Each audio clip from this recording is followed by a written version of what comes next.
আসসালামু আলাইকুম। আজকের গল্প নজর, লিখেছেন গজেন্দ্র কুমার মিত্র। খুব একটা বেশি দিনের কথা নয়, গত মহাযুদ্ধের আমল সেটা। দেশভাগ হওয়ার ঠিক আগেই এই কাহিনীর শেষ। যে শিশুর কথা বলছি সে আজ পূর্ণ যুবক, পড়াশুনো শেষ করে চাকরিতে ঢুকেছে। ঘটনাটারও 16 আনায় প্রায় সত্য, শুধু নামধামগুলো পাল্টানো হয়েছে, পাল্টানো উচিত বলে। কার্যকারণটা প্রথমে কেউ অত ধরতে পারেনি। সে তান্ত্রিকটি এসে না বললে আজও বোধহয় কেউ পারত না। পূর্ববঙ্গের বাড়ি সম্বন্ধে যাদের ধারণা আছে তারাই জানেন, পাঁচিল ঘেরা বাড়ি ওদিকে বড় একটা হতো না। কোঠা বাড়ির কথা আলাদা। যাদের মাটির ঘর, অনেক সম্পন্ন ব্যক্তিও মাটির ঘরে থাকতেন। কেউ কেউ বা বন্যার জন্যে থাকতে বাধ্য হতেন। ছিটে বাঁশের দেয়ালে মাটি ধরানো, কোথাও বা এমনই বাঁশের ফ্রেমে সাধারণ মাটির দেওয়াল, কোথাও বা ছিটে বেড়া, শুধু মাটি নেই। অনেক জায়গা নিয়ে তাদের ভিটে গড়ে উঠত, খেয়াল খুশি মতো ছড়ানো। দাওয়া উঁচু, বড় বড় ঘর, একটা বা এক জোড়া এক জায়গায়। রান্নাঘরও তাই, ছাড়া ছাড়া গায়ে গায়ে লাগানো নয়, কোনোটার সঙ্গেই। পাঁচিলের বালাই নেই, শুধু বসবাসের ঘরগুলোর সংলগ্ন জমিটা নিকোনো সাফ করা থাকতো। ঘাস বা আগাছা জন্মাতে দেওয়া হতো না, সেইটাকেই উঠোন বলতো। শহরে বা বড় শহরের উপকণ্ঠে যারা থাকেন, উঠোন বলতে তারা যা বোঝেন এ তার ধারে কাছেও যায় না। আসলে এটাকে উঠোনও বলা যায়, চলন বা চলাচলের রাস্তাও বলা যায়। রাস্তা হিসেবে একটু বেশি চওড়া, এই যা। কারণ এরই একটা অংশ নির্বাধায় পুকুর পর্যন্ত চলে গেছে। গৃহবিশেষে একাধিক পুকুর, কোনোটা বা গেছে পেছনের সুপুরি নারিকেলের বাগান পর্যন্ত। সেই একেবারে শেষে 5-6 বিঘা বা 8-10 বিঘা, যার যেমন জমি বাগান মিলিয়ে যেটাকে বাস্তু ধরা হয়। তার চারিদিকে কারো হয়তো বা বাঁশের বেড়া, কারো বা কাঁটা গাছের, কারো বা তাও নেই। মাটি কেটে একটু নালা মতো করা আছে সীমানা হিসেবে। যেদিনের কথা বলছি, মুকুল বৌদি সেই রকম একটা চলাচলের রাস্তায়, উঠোনও বলতে পারেন তাকে, বসে ছেলেকে দুধ খাওয়াচ্ছিল। তখন ঠিক সন্ধ্যের মুখটা, চারিদিকের বড় বড় গাছের ছায়ায় বেঁধে আবছা হয়ে এসেছে আলো, অথচ ঠিক আলো জ্বালারও সময় হয়নি। ঝুঁচকি বেলা যাকে বলে, এমনই সময় সেটা। কতকটা সেই আবছায়ার জন্যেই ফাঁকায় এসে বসেছিল বৌদি, কিছুটা আলো পাবে বলে। সন্ধ্যা দেখানো হলেও পাড়া গায়ে সেই প্রদীপের আলোই ভরসা। 2 হ্যারিকেন আছে, একটা নিয়ে ছেলেরা পড়াশুনো করে, আর একটা জলে বাইরের চণ্ডী মণ্ডপে। মুকুল বৌদির ভাসুর বসে হিসাবপত্র দেখেন, পাড়ার লোকজন এলে গল্পও করেন। তাছাড়া সন্ধ্যা দেওয়া হলে আবার কিছুক্ষণ অপেক্ষা করতে হয়। সেই সন্ধ্যাকালটা না কাটলে নাকি খাওয়াতে নেই, অথচ দেরিও হয়ে গেছে ঢের। কিসেন এসেছে অনেক দেরিতে, গায়ে দুইতে দুইতে সূর্য পাটে বসে গেছেন। ছেলেটা খিদেই চিল চেঁচাচ্ছে। তৎসত্ত্বেও শাশুড়ি তিরস্কার করেছিলেন মুকুল বৌদিকে। ও কি গো বৌমা, এই রাক্ষসী বেলায় তুমি পথে বসে ছেলেটাকে দুধ খাওয়াচ্ছ? খোলা জায়গা, যাতায়াতের পথ। পথ নয়, 4 রাস্তার মোড় বলাই উচিত। 4টে পথ চারিদিকে চলে গেছে, এই কি একটা বসবার জায়গা হলো? এমন সময় কোনো খোলা জায়গাতেই খাওয়াতে নেই, অন্নি দেবতাদের নজর লাগে। অত গা করেনি মুকুল বৌদি। সত্যিই কোনো বিপদ হতে পারে তা ভাবেনি, ভাবার কথাও নয়। এসব ভয় থাকে মানুষের অল্প বয়সে, তবু তখনও কেউ ঠিক বিশ্বাস করতে পারে না। এসবে বিশ্বাস আসে বেশি বয়সে। যৌবনে ভয়ও থাকে না, বিশ্বাসও থাকে না। সে বয়সে অপদেবতার অস্তিত্ব একটা পরিহাসের বিষয় মাত্র। এই ঘটনার কয়েকদিন পরে ছেলের সেদিন 1 বছর পূর্ণ হতে ঠিক 1 দিন বাকি। মুকুল বৌদি ছেলেকে কোলে করে রাস্তায় এসে দাঁড়িয়েছিল। ঠিক দুপুরবেলা, চড়া রোদ, তবে বৌদি দাঁড়িয়েছিল একটা বড় কাঁঠাল গাছের ছায়ায়। অতটা কড়া রোদ বোঝা যাচ্ছিল না সেখানে। অবশ্য ছায়া না থাকলেই বাকি, রোদ থাকলেও দাঁড়াতে হতো। মুকুল বৌদি দাঁড়িয়েছিল মানিক জেলের খোঁজে। যে বুড়োটা মাছ দিয়ে যায়, আজ 3 দিন তার পাত্তা নেই। ফলে কারো পেটেই মাছ যায়নি কদিন। অসুবিধাটা মুকুলেরই বেশি। ছেলেটা সবে ভাত খেতে শিখেছে, কিন্তু মাছ না হলে একদানা ভাতও খেতে চায় না। সেই গরজেই একেবারে রাস্তার ধারে এসে দাঁড়িয়েছে। মানিককে দেখতে পেলে এক কুনকে চাল আর 2 কুনকে খুদ কবুল করে নিজেদের পুকুরেই নামাবে একবার। আগে শুধু খুদ দিলেই হতো, এখন আর কেবলমাত্র 2 কুনকে খুদে বড় পুকুরে জাল ফেলতে চায় না। যেদিন দরকার থাকে সেদিন সামান্য বস্তুও দুর্লভ হয়ে ওঠে। বহুক্ষণ দাঁড়িয়েও মানিকের দেখা পাওয়া গেল না সেদিন। ফিরেই আসছে, হঠাৎ একটি মেয়ে ছেলে কোথা থেকে এসে প্রায় পথ জুড়ে দাঁড়িয়ে গেল। আহা, কাদের খোকা গা, বাহ, ভারী সুন্দর খোকা তো। তোমার বুঝি গা মা? এইটি প্রথম না আর আছে? বাহ, বুক জোড়ানো ধন। খোকা বাবু, আমার সঙ্গে যাবে? পেট পুরে রসগোল্লা খাওয়াবো। বলতে বলতেই হাত বাড়িয়ে খোকাকে কোলে টেনে নিল সে। ইচ্ছা ছিল না মুকুল বৌদির। যার তার কোলে ছেলে দেওয়া তার পছন্দ নয়। সব মুখে মুখ দিয়ে চুমো খাই, বিশ্রী লাগে ওর। কিন্তু তখন সেই মুহূর্তে ঠিক বাধাও দিতে পারল না। স্বভাবতই ছেলে মেয়েকে সুন্দর বললে মা একটু গলে যায়। আর দিনে দুপুরে পাড়ার মধ্যে ছেলেকে একবার কোলে করবে, আপত্তিরই বা কি কারণ দেখাবে? বরং না দেওয়াটাই অভদ্রতা দেখায়। কেন দিচ্ছি না মুখ ফুটে বলাও তো শক্ত। আর মেয়ে ছেলেটিও নেহাত খুহাত খুব ছোট ঘরের কি ভিখিরি এমনও মনে হলো না। বাসি করা ফর্সা কাপড় পরনে, রংটা ময়লা হলেও চেহারায় বেশ একটা শ্রী আছে। ওর কলকাতার মাসিমা বলেন লাজ্জত। মুখটাও কেমন যেন চেনা চেনা লাগছে, কোথায় যেন এর আগে দেখেছে ওকে।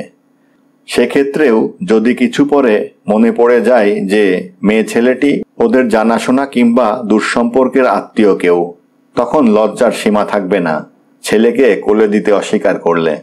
অবশ্য সে বেশিক্ষণ রইলও না। খানিকটা আদর করে চুমো খেয়ে আবার মায়ের কোলে ফিরিয়ে দিয়ে চলে গেল। সেই দিনই সন্ধ্যার সময় খোকার গা গরম হলো। রাত 10টা নাগাদ সে জ্বর উঠল 104 ডিগ্রিতে। গা পুড়ে যেতে লাগলো। ভয় পেয়ে রাত্রেই পাড়ার ডাক্তারকে ডেকে আনলেন যোগেশদা। কিন্তু তিনি কিছুই বুঝতে পারলেন না। সর্দি নেই, কাশি নেই, বুকে সর্দি বসা কি জল জমা কোনোটারই কোনো লক্ষণ পাওয়া যায় না। টাইফয়েড বা ওই জাতীয় কোনো জ্বর হলে সঙ্গে সঙ্গে এত জ্বর বাড়ে না। তবে এটা কিসের জ্বর? বিষিয়ে টিসিয়ে গিয়েছিল কোনো রকম? কোথাও কেটে কুটে যায়নি তো? অসহায়ভাবে এদেরই বারবার প্রশ্ন করেন ডাক্তারবাবু। জ্বর কিন্তু বেড়েই যাচ্ছে এদিকে। ভোরের দিকে সদরে লোক পাঠানো হলো হাসপাতালের বড় ডাক্তারের জন্যে। সদর খুব বেশি দূরও নয়, মাইল 6। তবু খানিকটা নৌকোর পথ, ইচ্ছে থাকলেও তাড়াতাড়ি যাওয়া যায় না। ফলে সেখানে পৌঁছে ডাক্তারবাবুকে ধরে নিয়ে আসতে আসতে দুপুর গড়িয়ে গেল। তখন আর ডাক্তারের কোনো প্রয়োজন ছিল না, তার অনেক আগেই ছেলেটি মারা গেছে। কিন্তু কি হয়েছিল, কিসে মারা গেল? এত জ্বরই বা হঠাৎ উঠল কেন? এমন নীল হয়ে গেল কেন ছেলে? তা এই বড় ডাক্তারবাবুও কিছু বুঝতে পারলেন না। এরপরেও যোগেশদার একটি ছেলেই হলো। এটি আরো সুন্দর দেখতে, আরো স্বাস্থ্যবান। এর যখন 11 মাস বয়স, মুকুল বৌদিকে বাপের বাড়ি যেতে হয়েছিল। বাবার খুব অসুখ। মা তার আগে থাকতেই শয্যাশায়ী। এক বউ দিল্লিতে, আর এক বউ ব্যাঙ্গালোরে। বাধ্য হয়েই মুকুল বৌদিকে যেতে হয়েছিল। সে কাছে থাকে, তার শ্বশুর বাড়িতেও লোকের অভাব নেই, অর্থাৎ কাজ করবার লোকের।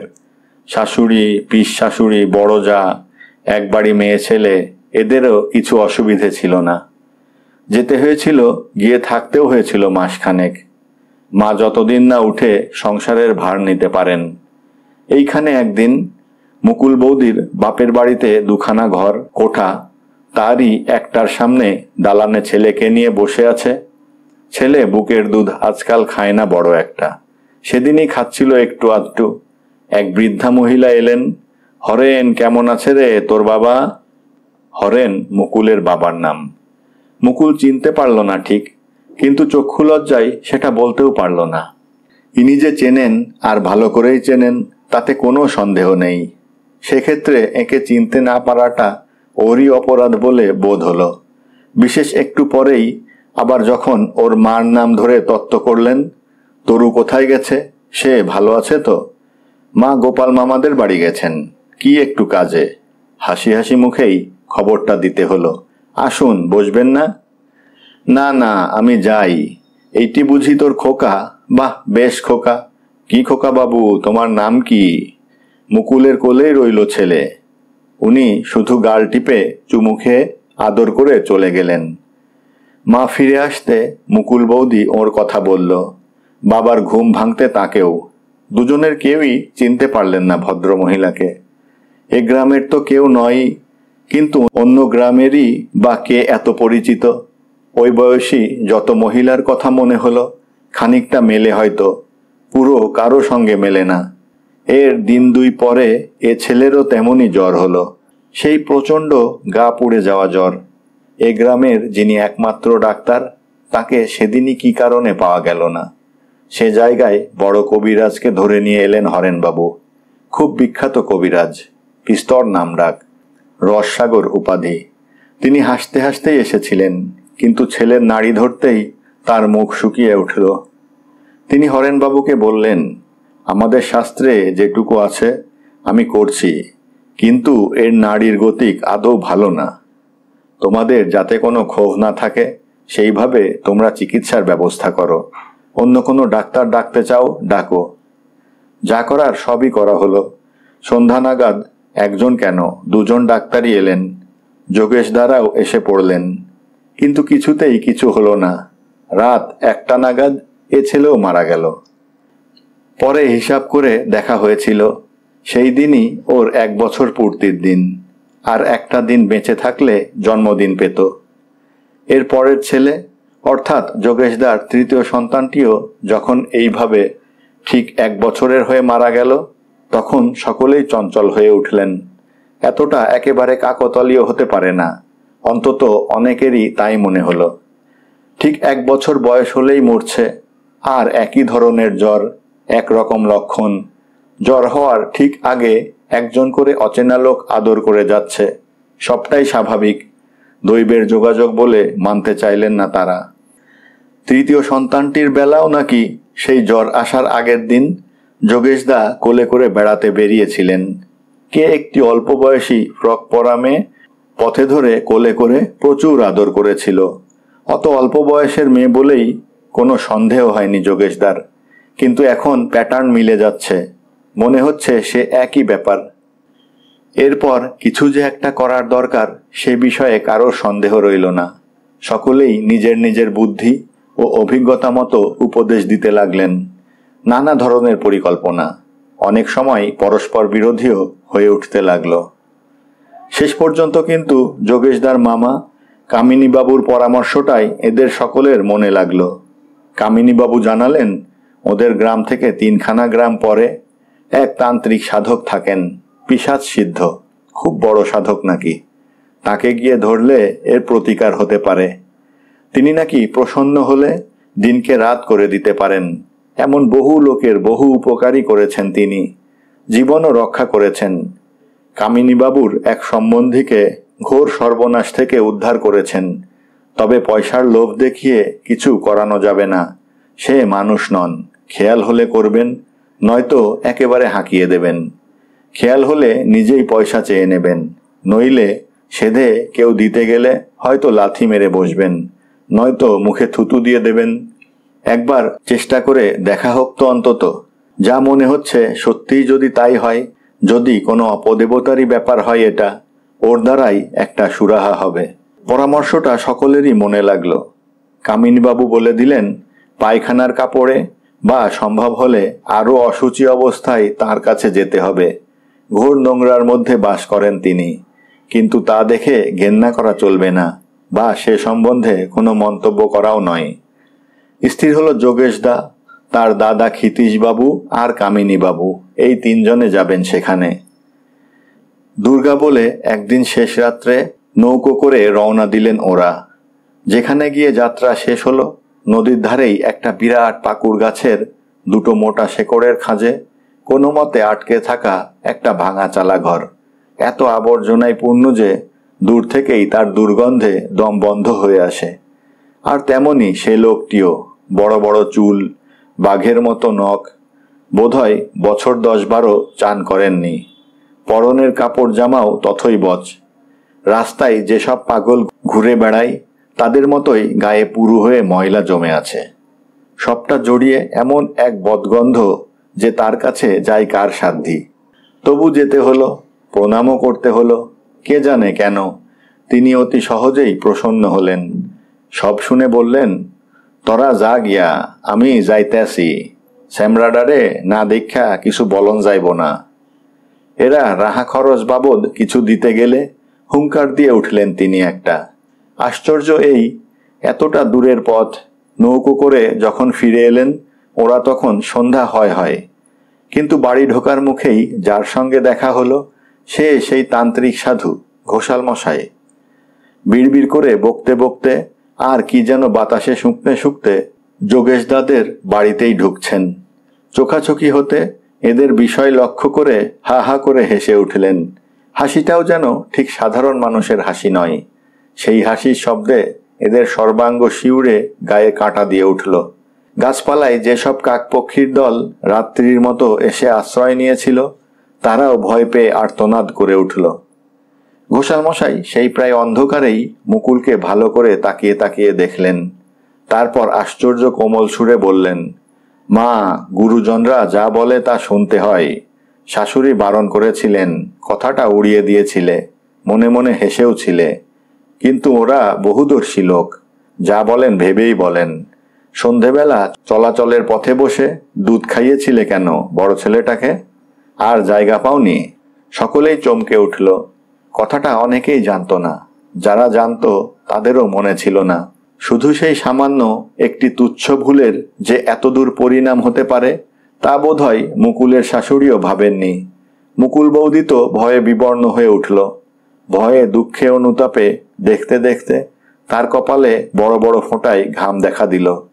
গলার কাছে কান্না ঠেলে উঠতে লাগলো। যোগেশদার মাই প্রথম কথা বললেন, তারও গলায় কান্না। বললেন, তাহলে কি হবে বাবা? আমার বৌমার কোনো ছেলে বাঁচবে না? কে বললে বাঁচবে না? সপ্তাইতে কথার ডগ কাটিস কেন মাগি? বাঁচবে না তো আমি আছি কি করতে? সব ঠিক করে দেব। এই তো আবার সামনে ছেলে আসছে ওর, এ বাঁচবে। ওর আরো ছেলে মেয়ে হবে, সব বাঁচবে। তবে যা বলে যাচ্ছি ঠিক মতো তাই শুনতে হবে। যতদিন না ছেলের 18 মাস বয়স হচ্ছে ততদিন ছেলেকে কোনো খোলা জায়গায় বসিয়ে খাওয়াবে না। সন্ধ্যার পর ঘরের বার করবে না, আর কোনো অচেনা লোকের কোলে দেবে না। এই যদি শুনে চলতে পারো তাহলে আর ভয় নেই। এ ছেলে 18 মাস পেরিয়ে গেলে অন্য ছেলে মেয়েও বাঁচবে। কিন্তু ক্ষিতীশবাবু খুব ভয়ে ভয়ে প্রশ্ন করলেন। মার লাঞ্ছনা দেখে ভয় হয়ে গেছে তার। যদি কোনো বিশেষ কারণে বার করতে হয়? নিতান্তই যদি বার করতে হয়? এবার আর খিচিয়ে উঠলেন না ঘোষাল মশাই। সর্ষের তেলের মশাল জ্বালিয়ে এক হাতে মশাল আর এক হাতে ছেলে নিয়ে বেরোবে, যেই বেরোও। যতক্ষণ বাইরে থাকবে, যার কোলে থাকবে তার হাতে সেই মশাল থাকবে, নেভা চলবে না। ঘোষাল মশাই বাইরে পুকুর পাড়ে বসে পান্তা ভাত আর বাসি মাছের অম্বল খেয়ে চলে গেলেন। যাবার সময় কি ভাগ্যি একটা টাকাও চেয়ে নিলেন ক্ষিতীশবাবুর কাছ থেকে। যোগেশদা তাড়াতাড়ি 5টা টাকা বার করে দিতে গিয়েছিলেন। তাকে কুৎসিত কটু ভাষায় গালাগাল দিয়ে উঠলেন। যোগেশদা সামনে থেকে পালাতে পথ পান না। ঘোষাল মশাইয়ের প্রথম কথাটা অচিরেই ফলে গেল অবশ্য। একটি ছেলেই হলো আবার মুকুল বৌদির। আগের মতোই সুন্দর ফুটফুটে ছেলে, তবে তাতে আরো চিন্তা বেড়েই গেল। ঠিক নিশ্চিন্ত হতে পারল না কেউ। ঘোষাল মশাইয়ের আশ্বাসবাণী যে সত্য হবে তা এখনো প্রমাণিত হয়নি। ছেলে এর আগেও হয়েছে সুশ্রী স্বাস্থ্যবান, 3-3বারই হয়েছে, 1 বছর করে বেঁচেছেও, কিন্তু রাখতে পারা যায়নি। এবার কি থাকবে? সত্যিই কি ঘোষাল মশাইয়ের কোনো শক্তি আছে? জন্মদিন যত কাছে আসে ততই যেন কণ্টকসজ্জা বোধ হয় সকলের। মা বাবা ঠাকুমা তো বটেই, জ্যাঠা জেঠিদেরও কম নয়। বারবার এই বিশ্রী কাণ্ড হয়ে যাচ্ছে, কারুরই ভালো লাগছে না সেটা। কিন্তু ঘোষাল মশাইয়ের প্রভাবেই হোক আর সাবধানে থাকার জন্যেই হোক, উৎকণ্ঠ রুদ্ধ নিঃশ্বাস প্রতীক্ষার মধ্যে দিয়ে এক সময় 1 বৎসর পূর্ণ হয়ে গেল খোকার। তাও যেন বিশ্বাস হতে চায় না। সবাই বারবার হিসেব করছেন, মাঝি ক্যালেন্ডারের সঙ্গে মিলিয়ে দেখছেন। তবুও দুর্ভাগ্য যে সত্যিই কাটল, 1 বছর যে ভালোই ভালোই পার হয়ে গেল, একথা ভাবতে পারেন না আর। সে কারণেই আরো 2-3টে দিন ছটফট করল সবাই, আশা ও আশঙ্কায়, নিদারুণ সংশয়ের মধ্যেই। তারপর একটু একটু করে যেন নিঃশ্বাস পড়ল সকলের, আবার সহজ হতে শুরু করলেন সবাই। অবশ্য ফাঁড়া একেবারে কাটিনি, এটাও ঠিক। ঘোষাল মশাই 18 মাস বা 1.5 বছর সময় বেঁধে দিয়েছেন। ওই সময় পর্যন্ত সাবধানে থাকার নির্দেশ আছে। তবু আসল সেই ভয়ঙ্কর 1 বছরের সীমানা তো পেরিয়ে আসতে পারা গেছে, এই তো ঢের। অনেকদিন পরে আবার এই বাড়ির মেয়েদের মুখে হাসি ফুটল। এই 1টা বছর খুবই সাবধানে ছিলেন এরা। মধ্যে একবার রাত্রে বার করতে হয়েছিল খোকাকে। মুকুল তখন বাপের বাড়িতে। হঠাৎ এদের এক জ্যাঠা এসে পড়লেন, মানে যোগেশ দাদের জ্যাঠা। ভারত ছাড়ো আন্দোলনে জেলে গিয়েছিলেন। দীর্ঘকাল পরে ছাড়া পেয়ে একবার এদের সঙ্গে দেখা করতে এসেছেন। সেই দিনই ভোররাত্রে রওনা হতে হবে। অবিলম্বে হাসপাতালে ভর্তি হওয়া দরকার। গুরুতরভাবে পীড়িত। একদিন দেরি হওয়া মানেও মৃত্যুর দিকে 1 পা বেশি এগিয়ে যাওয়া। সুতরাং তাকে নিয়ে যাওয়া যায়নি অত দূর। রাত পোহানো পর্যন্ত অপেক্ষাও করা যায়নি। খোকাকেই আনতে হয়েছিল। দূর বেশি নয়, মাত্র মাইল 4 ব্যবধান। তবু দেরি লাগে একটু। খানিকটা পথ নৌকোয় ও খানিকটা হেঁটে আসতে হয়, কিংবা গরুর গাড়িতে। সেই সমস্ত পথই হরেনবাবু এক হাতে নাতিকে আর এক হাতে মশাল নিয়ে এসেছেন, কারোর হাতেই দেননি। ফলে এখানে এসে যখন পৌঁছলেন, কোনো হাতই আর নড়াবার ক্ষমতা নেই। 3 দিন ধরে শেক মালিশ দিয়ে তবে ষাঁড় ফিরিয়ে আনতে হয়েছিল। এইভাবে হুঁশিয়ার থাকতে হবে। নিয়মকানুন সতর্কতা একটুও শিথিল করা যাবে না, সে সম্বন্ধে সকলেই সচেতন, কারোরই দ্বিমত নেই। পরস্পরকে বলেছেনও বারবার।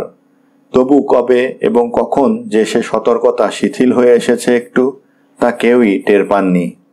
এমনকি যার সবচেয়ে সজাগ থাকার কথা, সেই মুকুলও যে কখন নিজের অগোচরেই একটু ঢিল দিয়েছে আগের সেই সদা সতর্কতায়, তা সে নিজেও বুঝতে পারেনি। আর তার ফলেই সেদিন একটা অঘটন ঘটে গেল। কালটা পূর্বাহ্ন বেলা, 9টা সাড়ে 9টা হবে। বাড়িতে লোকজনও বিস্তর, আর সেই জন্যেই কারো খেয়াল হয়নি কথাটা। আর একেবারে বাইরেও নয়, দরজা ঘেঁষে বসেছিল ঠিকই, তবু ঘরের মধ্যে বসেই মুকুল দুধ খাওয়াচ্ছিল তার ছেলেকে। 1 বছরের হলেও এখনো ঝিনুকে দুধ খায় খোকা। গ্লাসে বা বাটিতে চুমুক দিতে শেখেনি। ব্যাপারটা কেউ লক্ষ্যও করেনি। সকলের চোখের সামনে বলেই হয়তো বিশেষ করে লক্ষ্য করার মতো মনে হয়নি কারো। একান্ত সহজ ও স্বাভাবিক দৃশ্য। ঘরের সামনে দাওয়ায় বসে খাওয়ালে কেউ লক্ষ্য করত না, লক্ষ্য করার কিছু আছে বলেও ভাবত না। সেই জন্যেই বুড়িটা কখন এসে দাঁড়িয়েছে এবং একদৃষ্টে চেয়ে আছে ছেলেটার দিকে, তাও কেউ অত লক্ষ্য করেনি। এই সময়টা পাড়ার বহু মেয়ে ছেলেরা আসে তারা নানান কাজে। কেউ ধান ভেনে দিয়ে যায়, কেউ বা ঘরের কোনো কাজ করতে আসে, কেউ আসে মাছ বেচতে, কেউ মুড়ি ভাজতে, কেউ গোয়ালের কাজ করে, কেউ বা নিজের গরজেই আসে টাকা ধার করতে, তেল ধার করতে, চাল ধার করতে। ভিক্ষার্থী সাহায্যার্থী হয়েও আসে অনেকে। তাছাড়া অনেকেরই এটা যাতায়াতের পথও। এদের বড় পুকুরে স্নান করতে আসে অনেকে, পুকুর পাড় থেকে শাক তুলতেও। এদিক থেকে ওদিকে কোনো বাড়ি যাবার পক্ষেও এদের উঠোন ডিঙিয়ে যাওয়া সহজ। সময়টাও কর্মব্যস্ততার এসব দিকে। সকালের জীবন শুরু হয় শহরের থেকে অনেক পরে। সেজন্যেও কতকটা ধীরে সুস্থে কেউ কারো দিকে নজর রাখতে পারে না। নজরে পড়ল প্রথম যোগেশদার মারই। মুকুল যে দরজার কাছে বসে ছেলেকে দুধ খাওয়াচ্ছে তা তিনিও দেখেছেন, কিন্তু অত লক্ষ্য করেননি। অর্থাৎ সে ঘটনার পূর্ণ তাৎপর্যটা তার মাথায় যায়নি। এখনো বুড়িটার দিকেই তার আগে নজর গেল। অপরিচিত মুখ। এ গ্রামের কেউ তো নয়, ঠিক পাশের কোনো গ্রামেরও নয়। কেমন এক রকমের হাসি হাসি মুখে মুগ্ধ দৃষ্টিতে তাকিয়ে আছে, প্রায় পলকহীন চোখে। সেই দৃষ্টি অনুসরণ করেই এবার তিনি যেন প্রথমে দেখতে পেলেন মুকুলের কাণ্ডটা। সঙ্গে সঙ্গে প্রায় আর্তনাদ করে উঠলেন তিনি, বৌমা! সে চিৎকারে সকলেই চমকে উঠল। মুকুল তো উঠবেই। ত্রস্ত হয়ে শাশুড়ির দিকে তাকাতেই তার দৃষ্টি অনুসরণ করে বুড়িটাকেও দেখতে পেল। সঙ্গে সঙ্গে তার গলা দিয়েও একটা ভীত আতঙ্কগ্রস্ত স্বর বেরোলো। সে সভয়ে ছেলেকে বুকে চেপে ধরে আঁচল দিয়ে ঢাকতে ঢাকতে ভেতরে সরে গিয়ে সশব্দে কপাট দুটো বন্ধ করে দিল। মহাবিরক্ত হলো যেন বুড়িটা।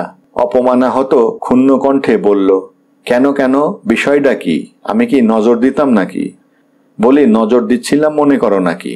পোলাটারে যে সরাইলা, ছি ছি, এমনে ভাবো নাকি? আমার তো কাম সারাই হয়ে আইছিল, চলিয়াই তো যাইতাম, এত আবার গন্ডগোলের আছে ডাকি? বিড়বিড় করে বকতে বকতে বুড়িটা আশ্চর্য রকমের ক্ষিপ্র বেগে চলে গেল। এরা সকলেই এত হতচকিত হয়ে গিয়েছিলেন যে সে কে, কোথায় থাকে, কোথা থেকে এসেছে এবং কি দরকারে সেসব প্রশ্ন করার কথা মনেও পড়ল না দৃষ্টির আড়ালে চলে যাবার আগে। সেদিনই সন্ধ্যায় বাচ্চাটার জ্বর হলো, সেই ভুতুরে জ্বর। এদের মুখ শুকিয়ে আসা স্বাভাবিক। মুকুল এবং মুকুলের শাশুড়ি কান্নাকাটি শুরু করবেন, তাতেও বিস্মিত হবার কিছু নেই। সকলেই ধরে নিলেন যে আর কোনো প্রতিকার সম্ভব নয়, একেও হারাতে হবে এবার। এমনকি ক্ষিতীশদা যখন ডাক্তার ডাকতে উদ্যত হলেন, তখন যোগেশদাই তাকে বাধা দিল। কি লাভ দাদা, বুঝতেই তো পারছো।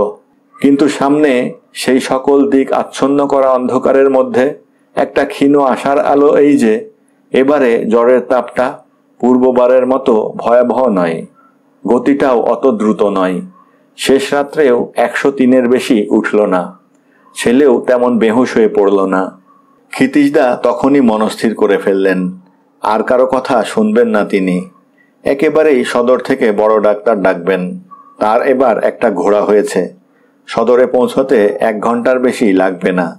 যদি ডাক্তারকে ধরে আনতে পারেন তো বেলা 9টা-10টার মধ্যেই তাকে নিয়ে চলে আসতে পারবেন। যোগেশদারও বোধহয় জ্বরটা দেখেই একটু ক্ষীণ আশার সঞ্চার হয়েছে। তিনি আর বাধা দিলেন না। কিন্তু ঘোড়ায় চড়ে বাড়ির সীমানা পেরিয়ে রাস্তায় এসে পড়তেই ঘোড়াটা হঠাৎ ভয় পেয়ে সামনের পা তুলে চিৎকার করে উঠল। ক্ষিতীশদা পড়ে যেতে যেতে কোনো মতে সামলে নিয়ে চেয়ে দেখলেন সামনে একটা মানুষের মতো কি। সেই শেষ রাত্রের ঝাপসা আলোতে আর একটু ঠাউরে দেখলেন ঘোষাল মশাই আপন মনেই বিড়বিড় করে কি বকছেন, আর উপর দিকে মুখ তুলে কি যেন শুঁকছেন। এবার মনে পড়ল তার কথাটা। ক্ষিতীশদা ঘোড়া থেকে নেমে তার পায়ে পড়লেন। ঘোষাল মশাই মুকুলকে ও মুকুলের শাশুড়িকে খুব তিরস্কার করলেন। তার তিরস্কার সাধারণ তিরস্কার নয়, কুৎসিত কদর্য ভাষা। এমনি শুনে কানে আঙুল দিতে হয়। ছেলেপুলে কি গুরুজনদের সামনে দিলে তো দাঁড়ানোই যায় না। তবে অভয়ও দিলেন ঘোষাল মশাই। বললেন, ডাক্তার ডাকতে হবে না, ও বেটাদের কম্য নয়, ওরা জানে মানুষ মারতে, এমনি ভালো হয়ে যাবে। চরম অনিষ্টটা হতে পারেনি, আর 2 মিনিট দেরি হলে তাও হতো, তখন আর কিছুতেই বাঁচানো যেত না। যাকগে, আমি আছি, ছেলের জ্বর না ছাড়লে যাচ্ছি নি, তোরা নিশ্চিন্তি থাক। 3 দিন থাকবেন তিনি বললেন। কোথায় থাকবেন, কি খাবেন সে সম্বন্ধেও স্পষ্ট নির্দেশ দিয়ে দিলেন। বাড়ির সীমানার বাইরে পাড়ার আস্তাকুড় যেটা জঞ্জাল টঞ্জাল ফেলা হয়, সেদিনও একটা আধপচা মরা কুকুরকে ফেলে দিয়ে গেছে, সেইখানে থাকবেন। রসুন দিয়ে পচা মাছের তরকারি রেঁধে দিতে হবে, আর পান্তা ভাত। কেবল শেষ দিন রাত্রে অতিরিক্ত 2 বোতল দিশি মদ এবং খানিকটা ঝলসানো পোড়া মাংস চাই। ঠিক 3 দিনের দিনই ছেলের জ্বর ছেড়ে গেল। ঘোষাল মশাই বললেন, আর ভয় নেই, এবার যা খুশি করতে পারিস।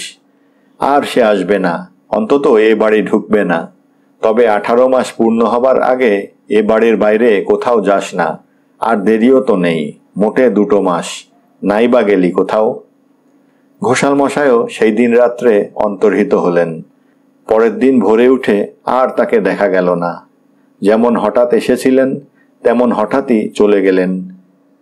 এর মাসখানেক পরে একদিন সেই বুড়িটাকে আবার ওদের বাড়ির সামনে রাস্তায় দেখা গিয়েছিল, যেন কি একটা মতলবে ঘুরে বেড়াচ্ছে। ভিতরে ঢোকারই ইচ্ছে, কিন্তু ঠিক ঢুকতে সাহস করছে না। ভাবভঙ্গি কতকটা সেই রকম। যোগেশদার মাই প্রথম দেখতে পান তাকে, চিনতেও পারেন সঙ্গে সঙ্গে। তিনি চিৎকার করে ছেলেকে ডাকেন। চিৎকারে যোগেশদা, ক্ষিতীশদা দুজনেই ছুটে আসে। সেদিন বাড়িতে অনেকে এসে পড়েছিল। ক্ষিতীশদার ভাগ্নেরা, কামিনী মামার ছেলেরা, বিস্তর ছোকরা, তারাও হৈ হৈ করে বেরিয়ে পড়ল। এরা কেউই চিনত না বুড়িকে, কিন্তু ব্যাপারটা শুনেছিল।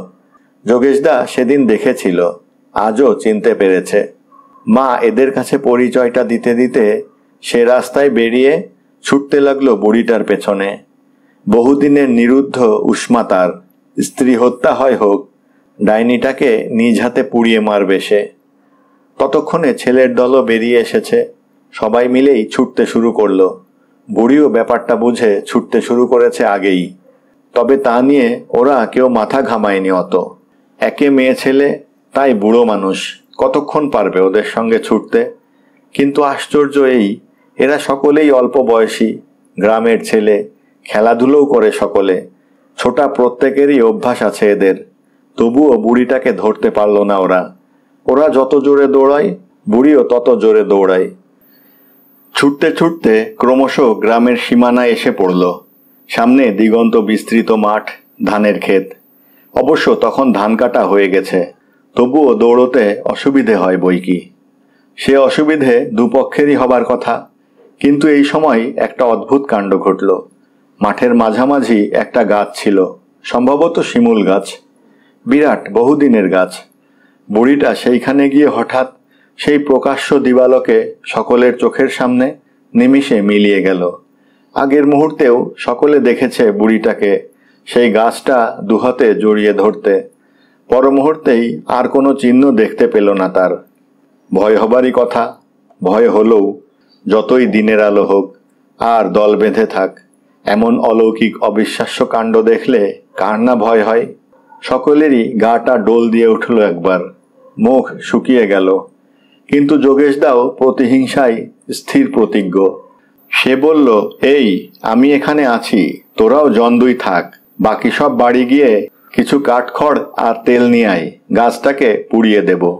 সেই মতোই ব্যবস্থা হলো। চারিদিকে কাঠখড় সাজিয়ে তেল ঢেলে আগুন লাগিয়ে দেওয়া হলো গাছটায়। বিপুল অগ্নিশিখা উঠল গাছটার চারিদিক বেয়ে। সে আগুন আর ধোঁয়া দূর দূরান্তরের গ্রাম থেকেও দেখা গেল। শয়ে শয়ে লোক ছুটে এলো ব্যাপার কি দেখবার জন্যে। ডালপালা, শাখা প্রশাখা, পত্রপল্লব সব ঝলসে পুড়ে গেল। কিন্তু আশ্চর্য এই, মূল কাণ্ডটা কিছুতেই পুড়ল না, বহু চেষ্টা করেও। সন্ধ্যা পর্যন্ত চেষ্টা করে যোগেশদাকেও হাল ছাড়তে হলো শেষ অবধি। ছালগুলো পুড়ে সাদা ছাই হয়ে গেল সেই অসহ উত্তাপে। কিন্তু কাণ্ডটা যেমন ছিল তেমনই দাঁড়িয়ে রইল। আজও আছে নাকি, তেমনি খাড়া দাঁড়িয়ে আছে। সেদিনও এক দল এসেছে দেশ থেকে, পাকিস্তান হবারও বেশ কয়েক বছর পরে। তারাও এসে গল্প করেছে। শাখা প্রশাখাহীন নিষ্পত্র সাদা কাণ্ডটা তেমনই আছে আজও। না পচছে, না ঘুণ ধরেছে তাতে। কে জানে আরো কতকাল থাকবে। ধন্যবাদ।